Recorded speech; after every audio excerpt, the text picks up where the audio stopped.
Ms. Kayyem started her career as a civil rights attorney on behalf of the Justice Department, ultimately becoming an advisor to then Attorney General Janet Reno. She helped bring the first federal anti-bullying case and was part of the team that argued for the Citadel to open its doors to women. Juliett then moved into public safety and Homeland Security, serving as Massachusetts Governor Deval Patrick's Homeland Security Advisor. After several years overseeing the 8,000 plus member Massachusetts National Guard, the Commonwealth's strategic security planning, and the distribution of Homeland Security funds, she was tapped by President-elect Obama to be part of his transition team before being chosen as Assistant Secretary for Intergovernmental Affairs at the Department of Homeland Security. At this department, she was charged with getting the country's state, federal, and tribal leaders to work together on issues such as counterterrorism, immigration, and disaster response. In the immediate aftermath of the BP oil spill, Ms. Kayyem directed interagency and intergovernmental affairs for the National Incident Command. For her work, she received the Coast Guard's highest civilian honor. Before joining the gubernatorial race in August, Juliett Kayyem was a columnist for the Boston Globe, lecturer in public policy at Harvard's Kennedy School of Government, and a national security analyst for CNN. She is the co-author of Protecting Liberty in an Age of Terror and has authored and edited many other books and articles, including co-authoring First to Arrive, State and Local Responses to Terrorism. She was born and raised in Los Angeles and came east to attend Harvard College and Harvard Law School. Thank you. Thank you. Always good to have a prompt. And she currently lives in Cambridge with her husband, David Barron, and their 3 children. Would you please welcome Juliett Kayyem?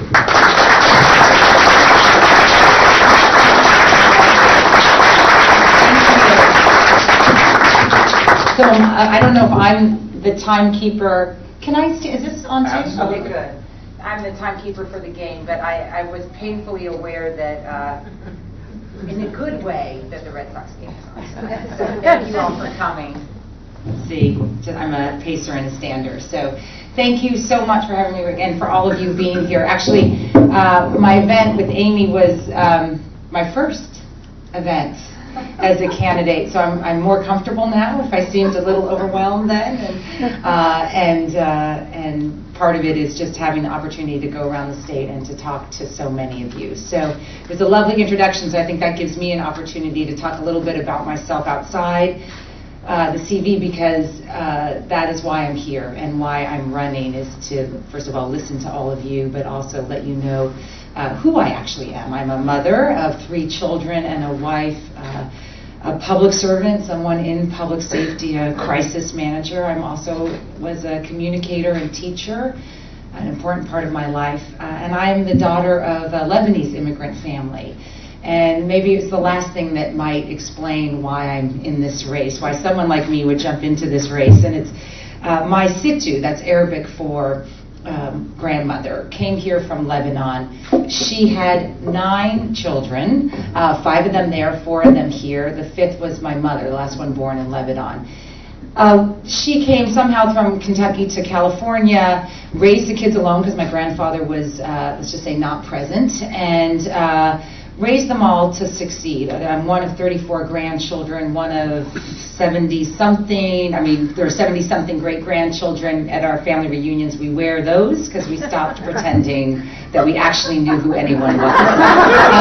So at some stage, we're like, okay. And but to her dying day, and she died in her 90s, she used to carry around a Ziploc bag in her purse that carried, as many of you who are children of immigrants, families or immigrants yourself or grandchildren, carried all of her proof of who she was. And it was the papers, the travel papers, the immigrant forms, the citizenship papers. She had the birth certificates of all of her children who were now in their 60s and 70s. She actually outlived 2 of her children. And if she was ever challenged by any of her upstart grandchildren or any of us, she would pull out her Ziploc bag and she would wave it in our face and she would say, I belong. I belong. It's 2 words, that I belong. That was her identity, that she was part of here, and that meant more to her than anything else. And we, to be honest, used to laugh about it. We used to go, Ummi is what we called her, I belong, as if that were an explanation for anything. But in fact, I would learn later it was, because many years later, I married a nice Jewish law professor, and my husband says, "Can you narrow it down?" In an interfaith marriage, raising kids in the Jewish faith, have a varied background, like so many of us in the state. And President Obama, who I was leaving working for him to come back up to Massachusetts, I'd worked for him for a couple of years, asked me to come up here for one of the things that there's very few good news about the Department of Homeland Security. It's obviously a defense crisis management role, but we get to introduce new citizens into the state and into the country. So there I stood before 400 new citizens, about 14 of them from Lebanon, in Faneuil Hall, of all places, and got to welcome them and bring them into this country. And I thought, to have them belong, right? And I thought, this is an amazing state where I somehow had become the old guard, that I was now introducing. Here I was with, not too far from that Ziploc baggie. And that the amazing thing about this state is its capacity to refresh and renew and regenerate and accept and have everyone belong, and that we will succeed as a state when everyone is essentially on the boat. I hate to say it, from immigrant family, you came on a boat, essentially there. Essentially at the table. And I believe that's true of politics too, that we all can belong to the political system in a variety of ways. And so that got me to enter the race, the governor's race. And so a little bit about what that means for me, right? That as I said, I started as a civil rights attorney. That was part of the belonging story.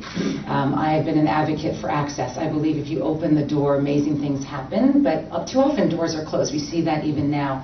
So it was in the Civil Rights Division. My first boss was a young Assistant Attorney General named Deval Patrick. And I did mostly cases involving schools and access to schools for children with disabilities, Title IX, women, and of course the most historic case that I was involved in, which was opening a door that was closed to women, which was access to the major military institutions in South Carolina and Virginia. They are now 25% women. The sky did not fall. Everyone, we're still safe.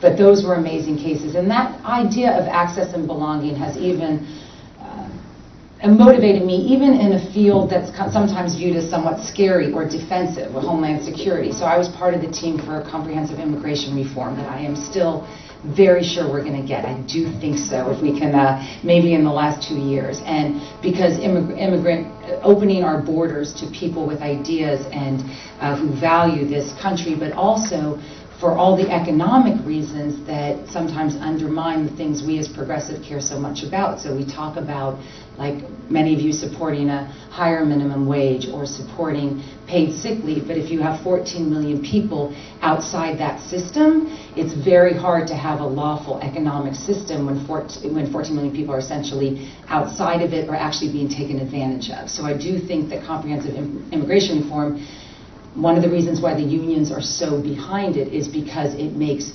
it supports workers in the sense of the kind of progressive policies that we all want. But the truth is that also part of my job, as when the governor asked me to oversee and to be part of the Homeland Security apparatus, was crisis management. There's no question about it. I think it's an important part of any governor's job. We saw it here in this state. There are complex problems, and I'll tell you, people don't care your politics. They just want government to work. They want it to fix their situation at the moment it matters the most. And I can do that. I can bring together different institutions, local, state, and federal actors to make government, to make societies work again. And I did that for President Obama on the federal level, being sent to places all over, from H1N1 and public health vaccine distribution to spending the summer 5 months or 4 months in 5 states in the Gulf of Mexico that were also looking at their entire livelihood falling apart. So the president asked me to oversee the 5 states and 80 federal agencies that were involved with the stopping the spill and the cleanup response. And, you know, first of all, I spent the summer with Bobby Jindal, so I have some sense of what Beacon Hill might be like. I'm not sure it comes with the boots, but he's a character. And I'll tell you even then that it was 5 Republican governors and a very liberal like myself and a liberal president. It didn't matter, right? It just doesn't matter because, well, 2 presidents and this governor have asked me to make government work when it matters the most, and as a Democrat, I believe it matters all the time. My goal as a governor is that we all belong, because not all of us belong right now, whether it's the veterans returning home, it's children who are in inadequate schools, or it's a jobs market that is not thriving enough as much as we would like it to be. I want to be clear, I don't think this boat needs to be turned 180 degrees. This governor, and I've seen 44 other states, has led us in a great direction without blaming the immigrants, without blaming the unions, without blaming anyone, just getting us all together to belong to a common mission. The job of the next governor is to look ahead, to prepare society for what we know is going to come, which is we know where the jobs are going to thrive in this state. They are in biotech and technology. They are in education and health services. And they are in port and infrastructure. So we build, and look, we're one state, but there's many solutions, right? We can't talk about Boston and Wellesley in the same breath as Springfield. It's going to take a different way of regional planning, which can come from the State House. I did that when I worked for the governor, and investments that make sense for those areas. But we know that there's a gap between what we're teaching our students and the jobs that will be available here. And if we're going to put a commitment into our higher education system, it should be to keep our students here and employed. On education and education specifically, I know we talk a lot about charter schools. That seems to take 90% of the oxygen out of the room. Once again, as I say, I don't do luck, I do preparedness. And as schools, I know I have kids, you have kids. The nature of learning is changing so fast that if we get stuck on a debate about where they're learning, we're going to not focus on how they're learning. And that means supporting teacher training and student activities around technology. We just know it. I see how my kids learn, and that is what we're going to have to invest in ahead. And I want to finish up. I know I've been talking a while, so I want to hear questions on infrastructure and transportation. So look, every Democrat is going to have some of the same viewpoints. I've lived in a world of infrastructure and transportation. I believe it is the backbone of any society. I also will tell you I've seen when it fails. That is when it matters. That's when you realize, wow, we didn't really invest very well. I also know that given the challenges we face, I know a lot of you think about Homeland Security in terms of terrorism. I think about it in terms of risk.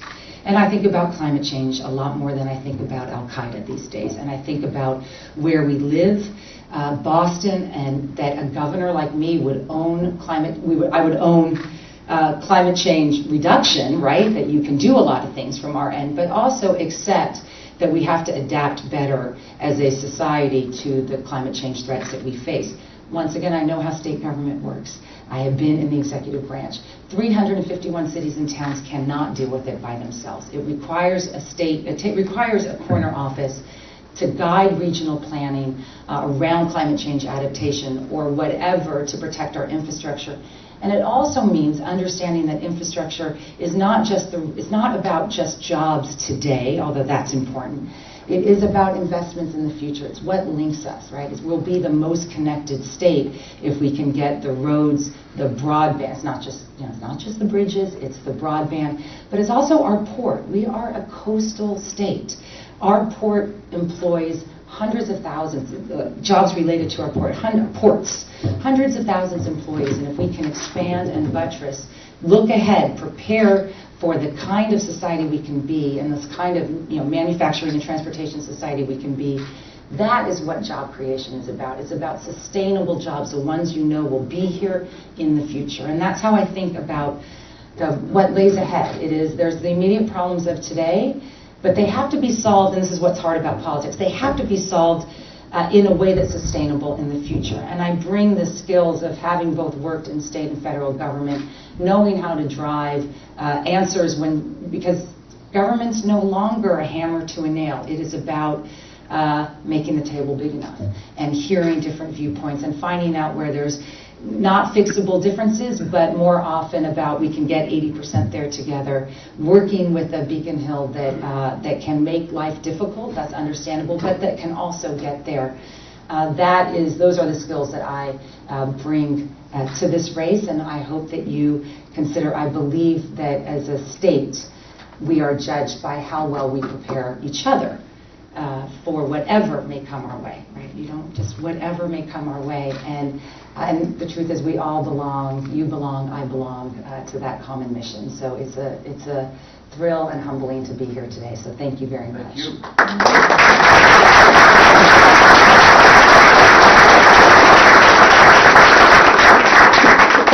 So we're going to do questions and answers, and if you would please raise your hand, and then I will attempt to repeat your question, and then Juliett will answer them, and then we'll proceed for about 30 minutes or so, and then, as I mentioned earlier, there might be a chance for an informal conversation afterwards. For the first question, yes, sir? Hi, my name is Paul Mary. I'm also a civil rights lawyer. Great. I represent people in the workplace, and there's been a trend recently to require, as a condition of employment, people to sign arbitration agreements, which foreclose their right to get adjudication of civil rights, which troubles a lot of us. Right. And there's a bill before the legislature now that will make that no longer permissible. Would you support that bill? Yeah, So, did everyone hear the very lawyerly question? I'm going to give a lawyerly answer. You ready? No. Please. Okay, so I will now, this is what I've learned on the campaign trail since, so first of all, since I haven't seen the language, I will, that specific bill, so give me that. But I agree with you. First of all, I don't think civil rights are actually, you can write them off, and I've seen them too many times in employment contracts that I've had to deal with, as well as in instances relating to my civil rights work, that these are inalienable rights that no private employer ought to be able to take away, and many of them violate federal law because you can't right away federal protections. So generally, I support the clauses like that. I mean, getting rid of clauses like that. And generally, a lot of times, as you know, they're not held up in courts if they're too binding. But I haven't litigated in a while. But yeah. Another question? Yes. I'm curious if you could speak to specific plans or goals that you might have regarding transportation and infrastructure. Yes, absolutely. Thank you for that. Transportation and infrastructure. Okay, and as I said, we're one state but many solutions. So I'll start in the east and then go that way and shut me up because my team, I'm like an infrastructure geek. I'm like, tell me more. Because I do think if you want to talk about the most connected state, which I think we have the capacity of being, you can't talk about it in different pieces. Okay, so 3 policies that I think a lot about. Our port, our big port. So, and some of you who may have read me in the Boston Globe know I traveled a lot for that job because I do think we're a global state. And I think we're in competition with 49 other states, and we're in competition with other countries. So how do we make ourselves more attractive, a magnet? So our port is, the Panama Canal is expanding. As many of you know, bigger ships are going to come through the Panama Canal. We can't dredge this port in any time fast enough to take advantage of that. We need about 6 more inches. Tell me when I'm getting too detailed, but it's actually kind of interesting if you're me. And so you do 6 more inches of dredging. But what we can do is become the focal point of transport from the big ships on the Panama Canal that are going to actually go to Baltimore, and then we become the next hub. So it's like a spoken wheel. So right now we anticipate, the state has actually done projections, that if we get this right, and we can actually get the train lines and other things built up, because remember, we're in competition with LA now. This now means boats can come through, the big boats can come through the Panama Canal and come to close to Boston. We're looking at 20,000 jobs just in the port itself, and expanding the port and all those jobs, plus just all the incidental jobs tens of thousands related to commerce. So that's what I would focus on first, because that is our entryway to the world. It will make us competitive, and we can't even begin to pretend all the amazing things that would happen if we become a global port center, right? And that just becomes exciting for a variety of reasons, exciting in my world. And then on broadband and infrastructure. So I think there are experiments being done in other states and other countries related to public-private partnerships with infrastructure investment. There's something called the Public-Private Infrastructure Bank. Somewhat controversial in some places, and I wouldn't promote a bank in which the private sector and the public sector work together for all infrastructure investments. But I definitely think on specific projects, the private sector would have an incentive to invest, give a loan, and reap benefits over time. And I think that's probably true in the Innovation District and support for broadband. I think that if we want to become, we're in competition with New York and California now on the Innovation District, and I saw a scary statistic the other day that most VCs in Boston are now investing in innovation companies outside the state, meaning that the innovation, we need to keep up the innovation. So you can imagine that there's going to be a shared partnership. They have an incentive. So I would look at different funding mechanisms for some of the infrastructure that the private sector is very invested in. And then third, out past, because we need to connect them out past 495, obviously rail, but the big issue is that we need to stop thinking about us, places like Springfield, as only being about Massachusetts, that stronger rail lines connecting Springfield and some of the gateway cities to actually other states that makes sense, like Hartford. It should be an investment of both governors, because you guys, it's just a different world. Boundaries don't mean much anymore, and some of the manufacturing and other things going on in Springfield will become much more successful if they have connectivity perhaps outside the state. And the governor still gets the tax benefit of manufacturing, but then you're going to increase manufacturing. So as I said, it's one state but many solutions, but those would be three top ones. Another question? Yes, Jerry. My name is Terry Murphy. I'm retired.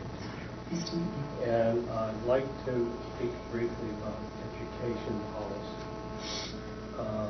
What I'm concerned about, and let me just tell you my thoughts, and it might be a reference point for you. I think the MCAS is a fine idea, but it's become the tail that wags the dog. I'm also concerned about the achievement gap. Mm-hmm. And if I remember what you said correctly, and I say this with the utmost respect for you and your distinguished career, it does matter where you go to school. Not just what you learn, because that's a big part of the achievement gap. And again, I think charter schools are fine, but they do impact on the dollar. So I guess what I'm saying is, what are your thoughts on those three Okay, areas? great. Sure. Did you hear that, John? Yeah, so Did you get that, John? I know there's three parts, but I may not have a long enough memory. So let's go with the Jerry first. asked, number one, about MCAS, Yes. or feelings about MCAS. Number two, about the actual Achievement school gap. Right. achievement gap, And the charter school. And the And charter charter school. school. Okay, so let's start, and I should tell you a little bit about it. So my boys are in a public school in Cambridge, so I know the MCAS. Oh, man, do I know the MCAS. And so I think, like most parents and educators, there have to be assessments that everyone has to be assessed and work together towards those assessments. We're now being required by federal law to change over to a new testing that's going to be phased in. Brookline is actually one of the phased in districts that I think is going to get much more, is going to get to, I'm going to say, more creative aspects of learning than the MCAS itself. And that's part of the success of Reach for the Top. And so I would, obviously I'm a numbers person, so I would want to see what the assessments are like and how that test is. But and I would not use tests to either judge a student or necessarily a single teacher. I think they give a sense of, they give a sense of utter failure.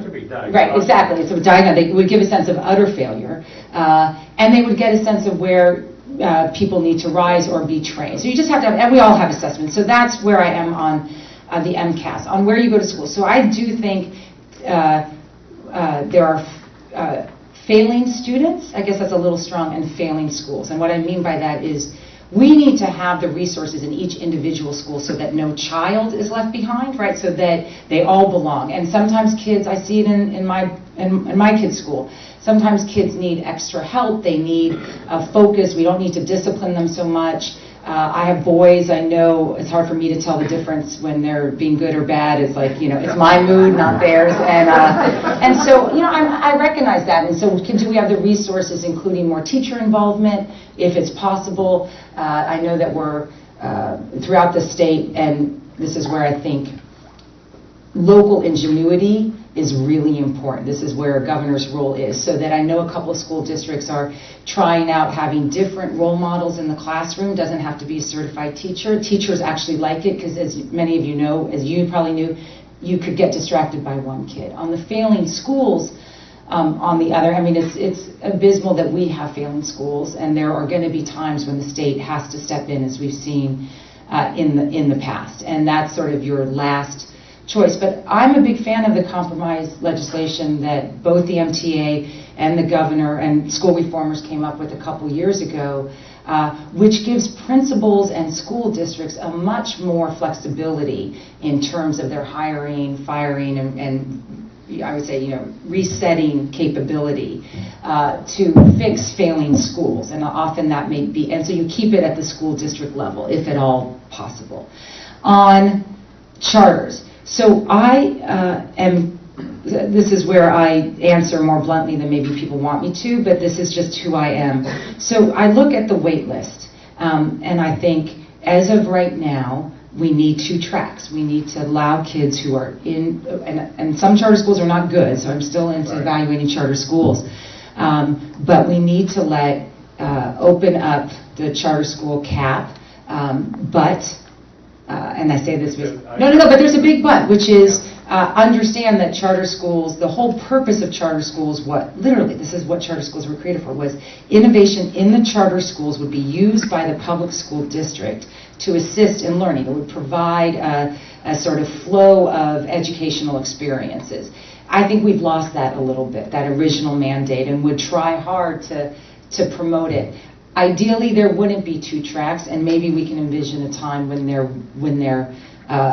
we have a variety of choices, all within the public school system, and we're not calling them anything different. But the reason why I said the charter school debate takes so much energy out of the reforms that we need for our kids and our teachers, right? It's like as if a quota is going to solve what's wrong. My kids, I know this in the public school system, as if a quota is going to solve, a quota debate solves the education problem at our core, which is obviously quality, it is training, it is about the students' and parents' involvement, it's about technology in the classroom. So even if we disagree on the charter school debate, I hope that everyone can move beyond it, because I think it's just taken so much oxygen out of the room of where things are going in the future. Is that good, Jerry? Are you happy? You want to do Oh, no, okay. You want to do a follow-up? Ask me about infrastructure, and I'll just go on. Resources, it's a question of resources. Yeah. And as you take the resources from the public sector to the charter schools, fine. But what does that leave to public schools? That's my issue. Do resources going to the charter schools Right. non- No, I agree. the public And schools? so I think no one has addressed that, no Right. one that I know of. And if we don't address it somehow, it's going to eat us up. It just is. And so, I don't, this is the the MTA agreed to it's just a compromise. It is a sort of a understanding, unless we're going to go towards a movement of not ending charter schools, but first you want to get rid of bad charter schools, but not all of them are good, that you're going to just have these dual tracks, and maybe we can envision a way in which one merges into the other, and it's true that is the funding mechanism. I understand, yeah. It doesn't really, it partially solves one issue and creates a deeper issue. I agree. Do we have another question? I have actually. Yes. Yeah. Follow up? Oh. I have a related question. Oh, okay. To to what Jerry was talking about. Hi. I'm wondering if children don't feel safe, they can't learn. Yeah. So I'm wondering what ideas you might put in place Yes. to address this horrible scourge of bullying that continues. So that's Ideas, fantastic. ideas to make schools safer. Did you And get that, this Vicki? Is that? And this is where, thank you for that question, because this is where, you know, I'm in places like Wellesley and elsewhere in the state talking to Democrats and progressives, and people have this idea of homeland security. And so I appreciate this question because it really is about safety of our homes. I mean, I do think my career in progressive politics and homeland security represents hopefully what we want out of our party, because we want our kids to be secure and our communities to be secure. So funny you should ask that. So many years ago, if you look up my name, I brought the first federal anti-bullying case, which meant I sued a school district. It never happened before because the boys, the football team was just like in California, was just literally girls were leaving the school. So part of it is you make the adults culpable, because this is just, you know, and for a variety of reasons. And I'm kind of tough on this as a mother, because there are all sorts of reasons you can understand they don't know or whatever, but a school district, school often knows. It's hard to ignore. And so you make it clear that it is a core principle of, as a governor, of our education policy, that people feel safe and secure and equal in their environment, whether they're gay, straight, white, whatever it is. And you bring lawsuits if necessary, because that teaches people. And then obviously in a community of kids, you know, there's things that a governor, as on the bully pulpit, and as a mother, I certainly can be called a bully to my children. No, you make it clear that they're kind, that kindness is a value, and that meanness is not funny. And even good kids like my own, you hear them sometimes and you think. So part of that, I think, is, you know, governor can't be mother or father in chief, but they can certainly use the bully pulpit to get parents and parenting to be much more engaged in what I think is this, it's less spoken about now, it's more spoken about now than it had been in the past, but is really the experience of too many kids. And I agree with you. Yes, sir. I'd like to ask you about the Cape Wind project. Yes.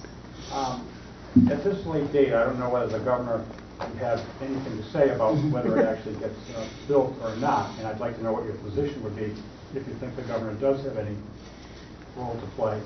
And second, what do you think about the reported contract at 19 cents a kilowatt hour? So, okay, so Cape Wind, oh, is it 2006? No, I'm joking. That was his issue then. So the world, so if it were 2006, I would support Cape Wind, and the reason why is because I'm a leave no stone unturned when it comes to energy security, having been involved with security and why we are in certain parts of the world and seeing the impact of our involvement. I mean, this is where my knowledge of global affairs is actually helpful, because actually it's quite local. We have a couple hundred service members who died in those wars. We have 10,000 men and women and then their families. We have a big defense military industry here. So I'm a big fan of all of the above on Cape Wind, and would have been then. But then all of a sudden all this other stuff started happening. And the world, this is where, you know, nothing does, everything moves, and that's what makes the state exciting, right? This is constant movement. So, and that is natural gas and all these other forms that now make us net producer rather than importer, and it's just changed it's changed who we are as a nation. And so whether Cape Wind can compete with that at this stage is hard to know, because we still don't have the distribution and storage capability to let it compete. But I will say a couple things. I do worry about being too reliant on one gas, as we're seeing in the prices, and so, you know, other forms of energy, and this is where our brain power comes into play, is an investment that the state should make, because it may not be great today, but over time. And so here's one thing that I will do. I promise you, if I'm governor, I will invest in a company that will go, or give a tax break to a company that may not succeed. Because if you want to support new industries, like solar or wind or whatever else, because you're nervous about the price of being too reliant on gas, on a particular kind of gas, you're going to miss sometimes. And so and I don't think Cape Wind is a miss. I think it's actually a good idea that we're at the forefront of offshore wind for the U.S. We actually are the leader in that. That will reap all sorts of economic benefits as other states go to it. But I think a role of a governor is to say, maybe, we're not going to bat 100 every time, but so that we're not dependent on price fluctuations as we're likely to be this winter, we can have many sources of energy into our supply. And that's a challenge for us, because we actually don't have anything here that we can spend or that we produce in such big quantities.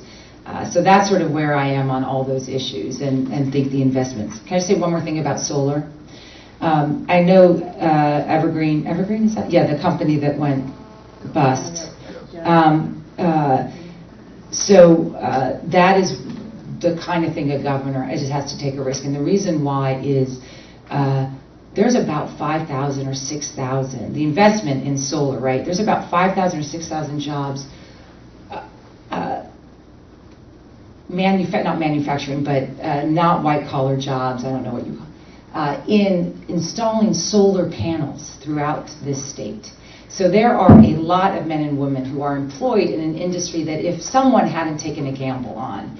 And so, sometimes you take that gamble. But if you look at the long-term impact of solar investment, it actually employs a lot of people now, even though it may not be, we can't compete with China on the creation of the panels themselves.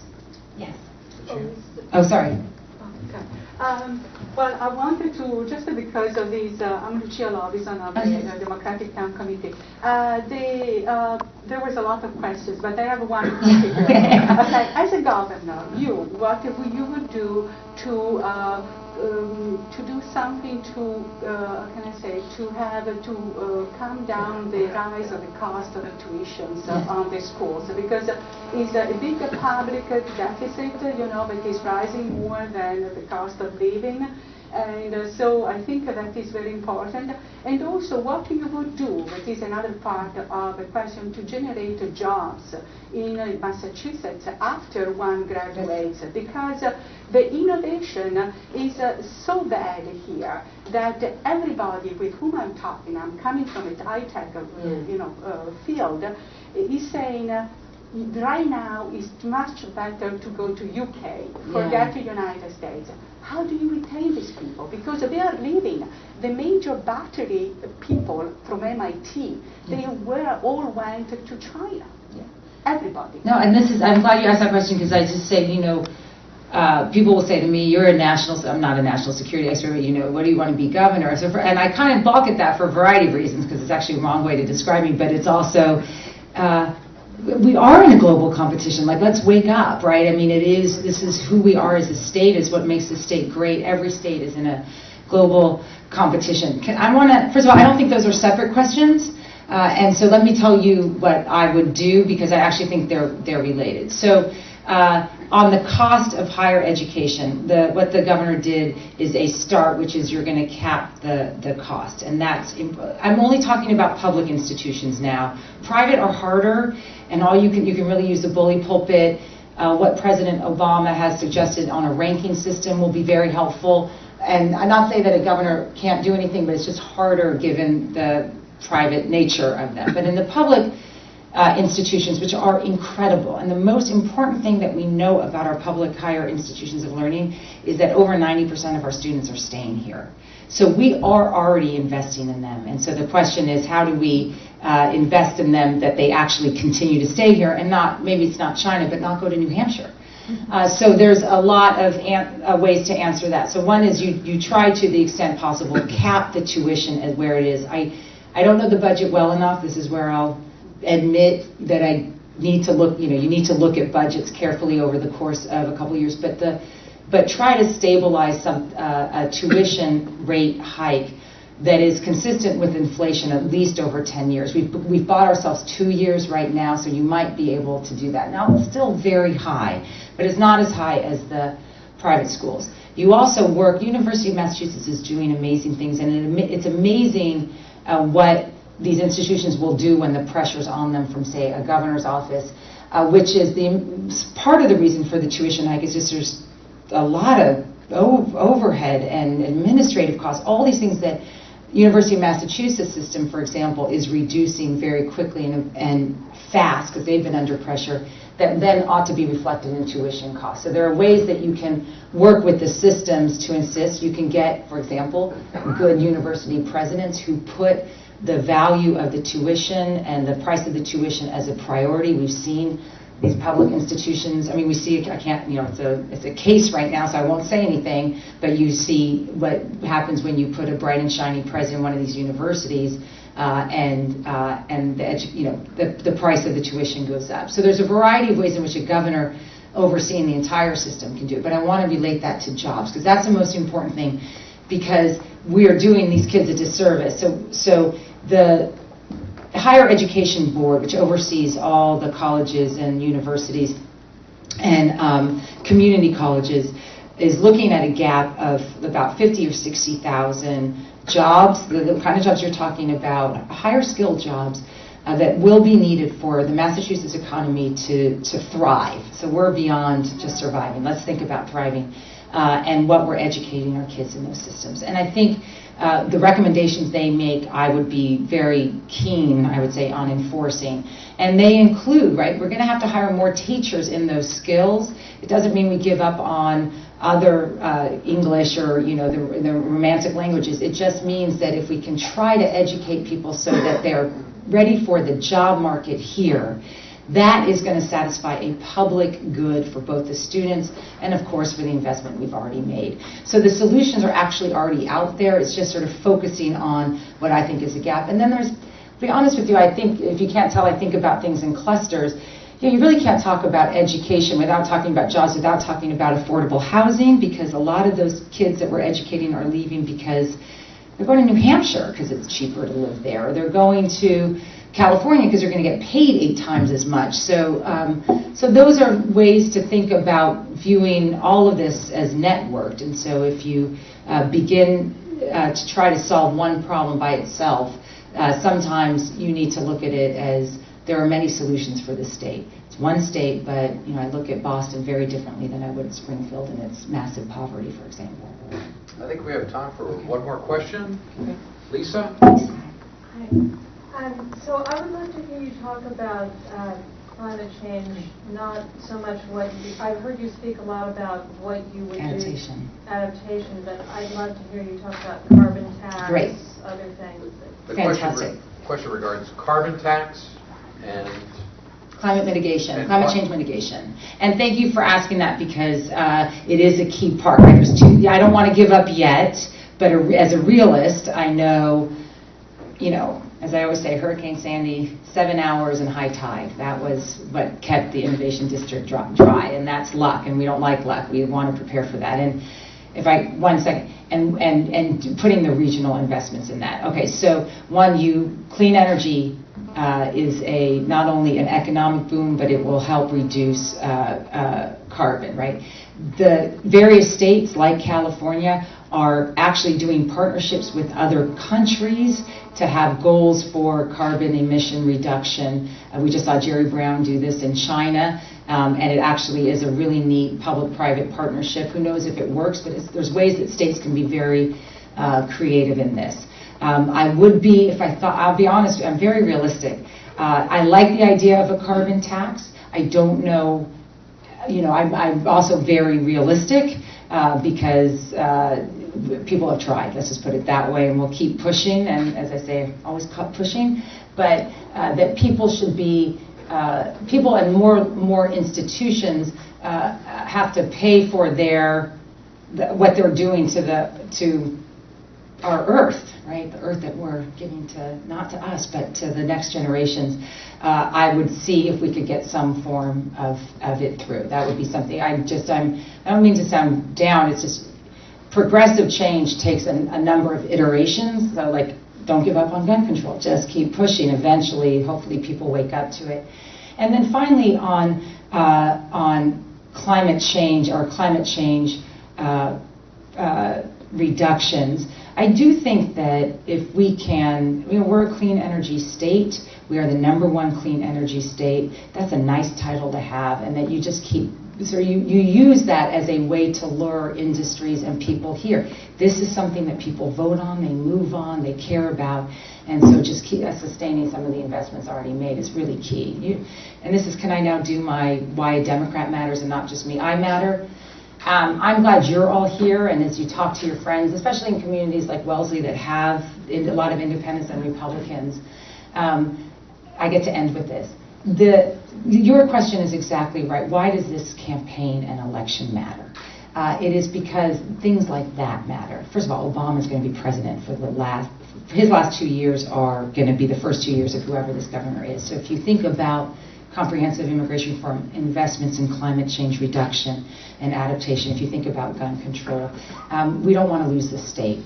And so I think I'm just so thrilled that all of you are here. I'm conscious that we got 17 minutes, but also to just get you engaged in this race. We know everyone's tired. We know that you voted 20 times in 2013, but just to get engaged, to keep this going, because I think we owe it to ourselves, but to the party and to a president that, even if you have criticisms of him, surely could use a partner in this state. So thank you for that. Thank you. Thank you.